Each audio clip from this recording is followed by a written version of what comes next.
എല്ലാവർക്കും നമസ്കാരം. ബഷീറാണ്, നമ്മുടെ റിയൽ എസ്റ്റേറ്റ് യൂട്യൂബ് ചാനലായിട്ടുള്ള തവയ്ക്കൽ പ്രോപ്പർട്ടീസിൽ നിന്ന് കേട്ടോ. ഒരു 10-14 ഏക്കറോളം നെൽകൃഷി എല്ലാ വർഷത്തിലും 2 പ്രാവശ്യം കൃഷി എടുക്കാൻ സൗകര്യത്തോടു കൂടിയുള്ള നെൽകൃഷി. അതിനോട് ചേർന്നൊരു കുളം എല്ലാ കടുത്ത വേനലിലും വെള്ളം ഉണ്ടാവും. അപ്പോൾ ഒരു നെൽകൃഷിക്ക് ആവശ്യാർത്ഥം വെള്ളം, ഇത് കൂടാതെ ഒരു ബോർവെൽ ഉണ്ട് കേട്ടോ. 24 മണിക്കൂർ അടിച്ചാലും പറ്റാത്ത ബോർവെൽ. അതായത് ഇവരുടെ ഈ 14 ഏക്കർ കൃഷിക്കും വെള്ളം അടിക്കാൻ സൗകര്യപ്പെടുന്ന രീതിക്കുള്ള ബോർവെല്ലാണ്. വെള്ളം നല്ലതുപോലെ വെള്ളമുള്ളൊരു ബോർവെൽ. ഇത് കൂടാതെ ഇപ്പോൾ നെല്ലൊക്കെ സംഭരിച്ച് വെക്കാൻ പാകത്തുള്ളൊരു ഷെഡ്. ഇത് പുതിയൊരു ഷെഡ് ഇപ്പോൾ ഉണ്ടാക്കിയാണ്. അതുപോലെ വണ്ടിയും കാര്യങ്ങളൊക്കെ നിർത്താനും അത്യാവശ്യം പണിക്കാർക്കൊക്കെ റെസ്റ്റ് ചെയ്യാനൊക്കെ ആയിട്ടുള്ളൊരു ഷെഡ്. അതിനോട് ചേർന്ന് തന്നെ താമസയോഗ്യമായ, താമസിച്ചുകൊണ്ടിരിക്കുന്ന ഒരു നല്ല കെട്ടുറപ്പുള്ള നല്ലൊരു ചെറിയൊരു വീട്. ഇപ്പോൾ ഇത് എവിടെയാണെന്നല്ല സുഹൃത്തുക്കളെ, പാലക്കാട് ജില്ലയിലാണ്. പാലക്കാട് ജില്ലയിലെ ആലത്തൂർ ഭാഗമാണ്. ആലത്തൂർ ടൗണിൽ നിന്നും ഈ വീടിൻ്റെ അവിടത്തേക്ക് ജസ്റ്റ് ഒരു 2-2.5 കിലോമീറ്റർ താഴെ മാത്രമാണ് ദൂരമുള്ളത്. വീടിൻ്റെ അകം ഞാൻ വീഡിയോ എടുത്തില്ല, അതിൽ ചെറിയ ഒരു പെൺകുട്ടികളൊക്കെ ഉള്ളതുകൊണ്ട് അതിനകത്തോട്ട് കയറാൻ പറ്റിയില്ല കേട്ടോ.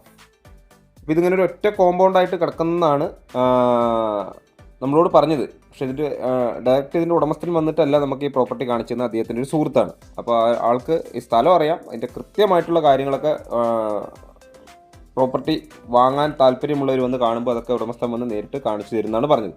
അപ്പോൾ വണ്ടികൾക്കൊക്കെ എല്ലാ വണ്ടികൾക്കും വരാനുള്ള നല്ല വീതിയുള്ള വഴിയാണ് കേട്ടോ.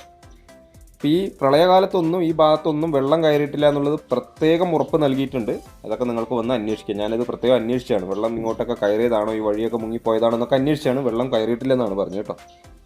അപ്പോൾ ഇത് പാലക്കാട് ജില്ലയിലെ ആലത്തൂർ ടൗണിനോട് ചേർന്നും കാവശ്ശേരി ഗ്രാമപഞ്ചായത്തിലാണ് ഈ പ്രോപ്പർട്ടി സ്ഥിതി ചെയ്യുന്നത്. കാവശ്ശേരി കേട്ടോ. അപ്പോൾ നമുക്ക് ഈ കാവശ്ശേരിക്കും ആലത്തൂരിനൊക്കെ അധികം ദൂരമല്ല. നാഷണൽ ഹൈവേയിലേക്ക് ഈ സ്ഥലത്തിൻ്റെ അവിടെ നിന്ന് ഏകദേശം ഒരു 2-2.5 കിലോമീറ്ററാണ് ദൂരം വരുന്നത്. അപ്പോൾ ഇതിൽ 14 ഏക്കർ നെൽകൃഷി, അതിനോട് ചേർന്ന് ഒരു 70 സെൻറ്റ് പറമ്പ്. ആ പറമ്പിനകത്താണ് ഒരു 50 സെൻറ്റോളം, അതായത് ഒരു 35-40 സെൻറ്റോളം കുളം വരുന്നത്. ബാക്കിയുള്ള ഭാഗം പറമ്പ് കാറ്റഗറിയിൽപ്പെട്ടതിലാണ് ആ വീടും ആ ഷെഡും ഒക്കെ നിൽക്കുന്നത്. അപ്പോൾ ഇതിൻ്റെ ഈ ഒരു വലിയ വീതിയുള്ള വരമ്പ്, ഇതൊക്കെ ഇവരുടെ സ്വന്തം വരമ്പാണ്. വേറെ ആൾക്കാർക്ക് ഇതിൽ ഷെയറും കാര്യങ്ങളൊന്നുമില്ല. കാരണം ഒറ്റ കോമ്പൗണ്ടായിട്ട് കിടക്കുന്നതെന്നാണ് പറഞ്ഞത്. അപ്പോൾ ഇതിൽ ഒരു കായ്ഫലം കിട്ടുന്ന ഒരു 60-70ഓളം തെങ്ങുകൾ വരുന്നുണ്ട്, നാടൻ തെങ്ങുകൾ. ഇപ്പോൾ ഈ ഡിസംബർ മാസം ഈ സമയത്ത് നമുക്ക് കണ്ടോ വെള്ളം. അപ്പോൾ 2 കൃഷി എടുക്കാം സുഖമായിട്ട്. 2 കൃഷി, അതിപ്പോൾ നെല്ലായിക്കോട്ടെ അല്ലെങ്കിൽ കൂർക്ക ആയിക്കോട്ടെ ഒക്കെ 2 കൃഷി എടുക്കാനുള്ള നല്ല ഉണ്ടോ വെള്ള സൗകര്യമുണ്ട്. അതുപോലെ ഇറിഗേഷൻ ഡിപ്പാർട്ട്മെൻറ്റിൻ്റെ വെള്ളം സുഗമമായി നമ്മുടെ ഈ പാടങ്ങളിലേക്കൊക്കെ എത്തും ഉണ്ട്. അതുപോലെ വെള്ളമൊക്കെ എത്തും. അങ്ങനെ വെള്ളം വരാൻ എന്തെങ്കിലും ഇത്തിരി കാലതാമസമോ അല്ലെങ്കിൽ ഇച്ചിരി വന്നിട്ട് പിന്നെ കൃത്യമായിട്ടുള്ളൊരു വിളവിലേക്ക് എത്താത്തൊരു രീതിക്ക് വെള്ളം കിട്ടാത്തൊരു ബുദ്ധിമുട്ട് വരുമോ മറ്റോ ചെയ്യുവാണെങ്കിലാണ് ഇതിനകത്ത് വലിയൊരു ബോർ. അപ്പോൾ അതിൽ ആ ബോർവെല്ലിൽ 24 മണിക്കൂർ അടിച്ചാലും വെള്ളം കഴിയാറില്ല. അങ്ങനെ ഇഷ്ടംപോലെ വെള്ളം ഉള്ള ഒരു ബോർവെല്ലാണ്. അപ്പോൾ ഇതിന് വില ഞാൻ പറഞ്ഞില്ല കേട്ടോ. ഞാൻ വില പറയാൻ അങ്ങനെ സംസാരിച്ച് വന്നതിൽ വിട്ടുപോയി. അപ്പോൾ ഇതിൽ ഒരു 14 ഏക്കർ കൃഷിയും, ഇതിപ്പോൾ ഈ കാണുന്ന ഒരു വീടും പറമ്പും കൂടെ അങ്ങനെ നിൽക്കുന്നത് ഏകദേശം ഒരു 10-60-70 സെൻറ്റോളം ഉണ്ട്. അതിനകത്താണ് ഒരു 10-35 സെൻറ്റോളം വരുന്ന ഇതാണ് കേട്ടോ. ആ ബോർവെൽ ഇതാണ് കണ്ടോ, വലിയൊരു ബോർവെല്ലാണ് ഇത്. നമുക്ക് ഒരു കണ്ടത്തേക്ക് ഇറക്കി വിട്ട് കഴിഞ്ഞാൽ അതങ്ങനെ സപ്ലൈ എല്ലാ നെൽകൃഷികളിലേക്കും എത്തും എന്നാണ് പറഞ്ഞത്. അതുകൂടാതെയാണ് അപ്പുറത്തൊരു കുളത്തിൻ്റെ സൗകര്യമുള്ളത്. അപ്പോൾ ഈ വില പറഞ്ഞിരിക്കുന്നത്, ഈ വീട് നിൽക്കുന്ന ഭാഗം ഏകദേശം ഒരു 10-35 സെൻറ്റ്, 40 സെൻറ്റ് സ്ഥലവും ബാക്കി കുളവും അങ്ങനെയൊക്കെ ആയിട്ടാണ്. ഇതിനൊക്കെ കൃത്യമായിട്ട് നമ്മൾ അളന്ന് തിരിക്കണം, എന്നാലേ കാര്യങ്ങൾ അറിയുള്ളൂ. അപ്പോൾ ഇതിന് വില പറഞ്ഞത് ഒരു ഏക്കറിന്, നെൽകൃഷി ഒരു ഏക്കറിന് പറഞ്ഞിരിക്കുന്നത് മൊത്തം വിലയാണ്. ഇത് ഈ 14 ഏക്കർ ഇതെല്ലാം കൂടെ ഒന്നിച്ചാണ്. 14ഉം ഇതൊരു 70 സെൻറ്റും അങ്ങനെ പറഞ്ഞിരിക്കുന്നത്. ഒരു ഏക്കറിന് 20 ലക്ഷം രൂപയാണ് പറഞ്ഞിരിക്കുന്നത്. വില നെഗോഷിയബിൾ ആണ് കേട്ടോ. 20 ഏക്കറൊക്കെ നെൽകൃഷിക്കുണ്ടോ എന്നൊക്കെ ചോദിച്ച് വിളിക്കാം. ഇതിപ്പോൾ അതിലുള്ള ഈ നാടൻ തെങ്ങുകളിൽ നിന്ന് നാളികേരം കിട്ടതാണ്. അപ്പോൾ ഇത് സൗകര്യങ്ങളാണ്, നമുക്ക് ആലത്തൂർ ടൗണിൻ്റെ സൗകര്യങ്ങളാണ്. ഇവിടെ അത്യാവശ്യം സ്ഥലത്തിനൊക്കെ നെൽകൃഷിക്കൊക്കെ വിലയുണ്ട്. പിന്നെ നേരിട്ട് വണ്ടി വന്ന് ഇറങ്ങാനുള്ള സൗകര്യം ഒറ്റ കോമ്പൗണ്ടൊക്കെ ആയിട്ട് കിടക്കുന്നത് കൊണ്ട് ഈ വിലയുള്ളൊരു ഭാഗം കൂടെയാണ്.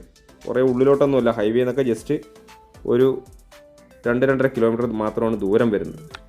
അപ്പോൾ താല്പര്യമുള്ളവർക്ക് ഞങ്ങളുടെ സ്ക്രീനിൽ കൊടുത്ത ഈ നമ്പറിൽ ഒന്ന് കോൺടാക്റ്റ് ചെയ്യാം. മറ്റുള്ളവരിലേക്ക് ഈ വീഡിയോ എത്തുന്നതിന് വേണ്ടി പ്രിയ സുഹൃത്തുക്കൾ ഈ വീഡിയോ ഒന്ന് ഷെയർ ചെയ്യുക. അഭിപ്രായങ്ങളും നിർദ്ദേശങ്ങളൊക്കെ കമൻറ്റ് ബോക്സിൽ രേഖപ്പെടുത്താം കേട്ടോ. ഇതാണ് ഇതിലൊരു കുളം വരുന്നത്. കുളം ഏകദേശം ഇതുപോലെ ഒരു 10-30 സെൻറ്റ് സ്ഥലത്തോളം കുളം വരുന്നു തോന്നുന്നു. അതിനോട് ചേർന്ന് നിൽക്കുന്ന ഈ തെങ്ങുകളൊക്കെ ഇതിൽ പെട്ടതാണ്. ഒരു 60-70ഓളം തെങ്ങുകളുണ്ടെന്നാണ് പറഞ്ഞത്. അതിന് കൃത്യമായിട്ടുള്ള കണക്ക് നമുക്ക് ചോദിക്കണമെങ്കിൽ വന്ന് എണ്ണി നോക്കേണ്ടി വരുന്നതാണ് പറഞ്ഞാൽ. അപ്പോൾ അങ്ങനെയായിട്ട് കിടക്കുന്ന ഒരു പ്രോപ്പർട്ടിയാണ്. വെള്ളത്തിനും ഇതിപ്പോൾ മീൻ വളർത്ത്, ഇതിപ്പോൾ നിലവിൽ കുളിക്കാനൊക്കെ പറ്റുന്ന രീതിക്കുള്ള കുളിക്കലും കാര്യങ്ങളൊക്കെ ഉണ്ട് ഇവിടെ, അലക്കലും കുളിക്കലൊക്കെ ഉണ്ട്. അപ്പോൾ മീൻ വളർത്താനും മറ്റുള്ളതിനൊക്കെ പറ്റും. വെള്ളത്തിന് ഒരു തരത്തിലും ക്ഷാമമില്ലാത്തൊരു ഭാഗമാണ്, വെള്ളം കയറുന്ന ഭാഗവും അല്ല കേട്ടോ. ഇതാണിപ്പോൾ അതിൽ ഇവിടെ ഇപ്പോൾ ഒരു പോത്ത്, നല്ല അനുസരണയുള്ളൊരു പോത്തും കുട്ടിയാണ് കേട്ടോ. നമ്മൾ പറഞ്ഞപ്പോഴൊക്കെ അങ്ങോട്ട് മാറണമെന്ന് പറഞ്ഞപ്പോഴൊക്കെ പുള്ളിക്കാരൻ മാറി നിൽക്കുകയൊക്കെ ചെയ്തു. അപ്പോൾ വീട്ടുകാരായിട്ട് നല്ല ഇണക്കമുള്ള പണിക്കാരാണ് ഇപ്പോൾ ഇതിൽ താമസിക്കുന്നത്. ഇതിൻ്റെ ഉടമസ്ഥനല്ല, ഒരു പണിക്കാരാണ് ഈ വീട്ടിൽ താമസമുള്ളത്. അപ്പോൾ അവർ വളർത്തുന്നതാണെന്ന് തോന്നുന്നു. അപ്പോൾ ഷെഡ് ഇതിപ്പോൾ അടുത്ത കാലത്ത് പണിതെന്നാണ് പറഞ്ഞത്. ഒരുപാട് പഴക്കമായിട്ടില്ല. ഇപ്പോൾ ഈ അടുത്ത് പണിത് ഒരു പഴയ ഷെഡ് ഉണ്ടായിരുന്ന പൊളിച്ചു മാറ്റി കുറച്ചുകൂടെ വലിയതാക്കിയതാണ്. അപ്പോൾ അതിന് അത്യാവശ്യം പൈസയൊക്കെ ഇറക്കിയിട്ടുണ്ടെന്ന് പറയുന്നു. പിന്നെ ഈ തേപ്പ് പണിയൊന്നും കഴിഞ്ഞിട്ടില്ല. വണ്ടി നിർത്താനും മറ്റുള്ള സൗകര്യങ്ങൾക്കൊക്കെ ആയിട്ട് ഇത് ഈ കമ്പിവേലി കിടക്കുന്ന അപ്പുറത്ത് വേറെ ആളുടെ കോമ്പൗണ്ടാണ്, അപ്പുറം വേറെ പ്രോപ്പർട്ടിയാണ്.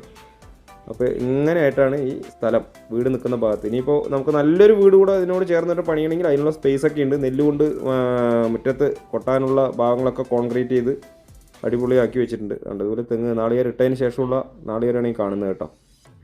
അത്യാവശ്യം നാളികേരം കാര്യങ്ങളൊക്കെ ഉണ്ട്. ഒരു ഏക്കറിന് ചോദിച്ചത് വില ഒരിക്കൽ കൂടെ ഞാൻ പറയുന്നു, 20 ലക്ഷം രൂപയാണ് ഒരു ഏക്കറിന് അവർ ചോദിച്ചിരിക്കുന്നത്. അത് അദ്ദേഹമായിട്ടിരുന്ന് സംസാരിക്കുന്ന സമയത്ത് എന്തെങ്കിലുമൊക്കെ വിലയിൽ വ്യത്യാസം വരാം. നമുക്ക് നല്ലൊരു ഫാം തുടങ്ങുന്നതിനും ഫാം സെറ്റപ്പാക്കി എടുക്കുന്നതിനൊക്കെ പറ്റുന്ന നല്ലൊരു വീടും പറമ്പും നെൽകൃഷിയൊക്കെയാണ്. പടിഞ്ഞാട്ട് ദർശനമാണ് ഈ വീടിൻ്റെ ദർശനം വരുന്നത്, പടിഞ്ഞാട്ട് വശത്തേക്കാണ് കേട്ടോ. പാലക്കാട് ജില്ലയിലെ കാവശ്ശേരി ഗ്രാമപഞ്ചായത്തിലാണ് പ്രോപ്പർട്ടി ഉള്ളത്. ആലത്തൂർ ടൗണിലേക്ക് ജസ്റ്റ് ഒരു 2-2.5 കിലോമീറ്റർ. അതുപോലെ കാവശ്ശേരിയിലേക്ക് ആണെങ്കിലും 2-2.5, പരക്കാട്ടോ അമ്പലങ്ങളിലേക്കൊക്കെ ആണെങ്കിലും അതുപോലെയാണ് സൗകര്യങ്ങൾ വരുന്നത്. അപ്പോൾ നമുക്ക് വിദ്യാഭ്യാസ സ്ഥാപനങ്ങളൊക്കെ ഈ ആലത്തൂർ ടൗൺ ബേസ് ചെയ്തിട്ട്, അതുപോലെ കാവശ്ശേരി ഭാഗത്ത് KCP സ്കൂളാണെങ്കിൽ ശരി, അതുപോലെ നമ്മുടെ ടൗണിനടുത്ത് തന്നെയുള്ള സ്കൂളുകൾ, ഇംഗ്ലീഷ് മീഡിയങ്ങൾ, എല്ലാവിധ സൗകര്യങ്ങളും നമുക്ക് ആലത്തൂർ ലഭ്യമാണ്. അതിലേക്ക് ജസ്റ്റ് ഞാൻ പറഞ്ഞു 2.5 കിലോമീറ്ററാണ് ദൂരം വരുന്നത്. ഇവിടെയാണ് നമുക്ക് നെല്ലൊക്കെ കൊണ്ടുവന്നിട്ട് കാറ്റത്തിടാനും മറ്റുള്ള സൗകര്യങ്ങൾക്കൊക്കെ ആയിട്ടുള്ള ഒരു സൗകര്യം ഒരുക്കിയിരിക്കുന്നത്. അപ്പോൾ താല്പര്യമുള്ളവർ വീഡിയോ മുഴുവൻ കാണുക. കണ്ടതിന് ശേഷം സ്ക്രീനിൽ കൊടുത്ത നമ്പറിൽ ഒന്ന് കോൺടാക്ട് ചെയ്യുക. ഈ ചാനൽ മറക്കാതെ ഒന്ന് സബ്സ്ക്രൈബ് ചെയ്യുക. ഫേസ്ബുക്കിലാണ് കാണുന്നതെങ്കിൽ ഒന്ന് ഫോളോ ചെയ്ത് സപ്പോർട്ട് ചെയ്യും കൂടെ വേണം കേട്ടോ.